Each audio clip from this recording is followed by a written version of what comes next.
The village of Duskhaven was small and quiet, a peaceful haven. It nestled against the edge of Whispering Woods, a mysterious place. The woods were dark and deep, full of twisted trees and thorny bushes. No one from Duskhaven dared to enter, not anymore. Stories passed down through generations spoke of a darkness within, a darkness that stole those who dared to enter its depths. Shadows moved beneath the trees, they said. Whispers followed you. Old Man Hemlock claimed he'd seen it. He said the woods whispered back to him. He said it was hungry. The villagers believed him. They always locked their doors at sunset without fail.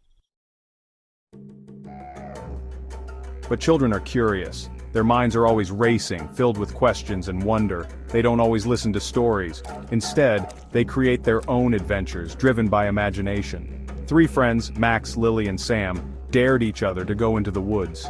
It was a challenge none of them could resist. Max, the bravest, or perhaps the most foolish, decided they should go at twilight, the time when the forest seemed most alive. "That's when the shadows are longest," he whispered, his eyes gleaming with excitement.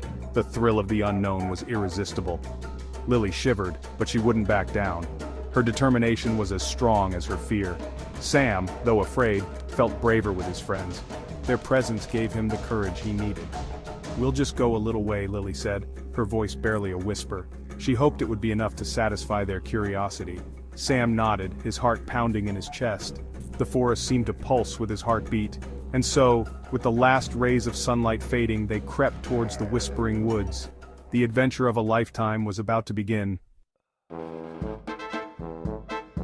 The air grew cold, a biting chill that seemed to seep into their bones. As they entered the woods, an uneasy silence fell over them, broken only by the crunch of leaves underfoot.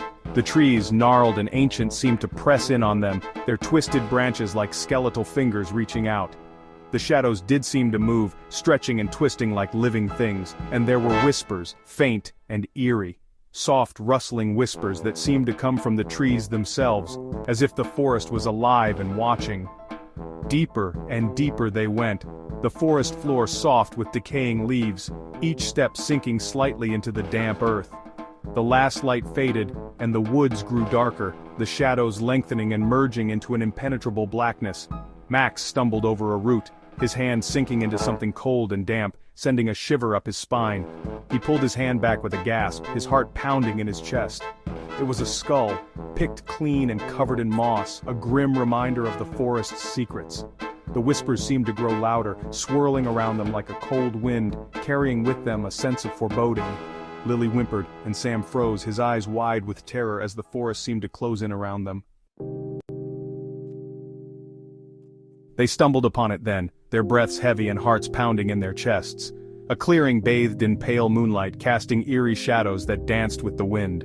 In the center sat an old campsite, long abandoned and forgotten by time. A fire pit, cold and filled with ashes, dominated the center, a silent witness to past horrors.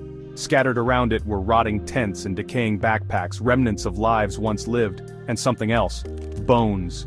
Human bones, bleached by time and eerily silent. Some still lay within tattered sleeping bags as if their owners had been sleeping when death took them, frozen in their final moments.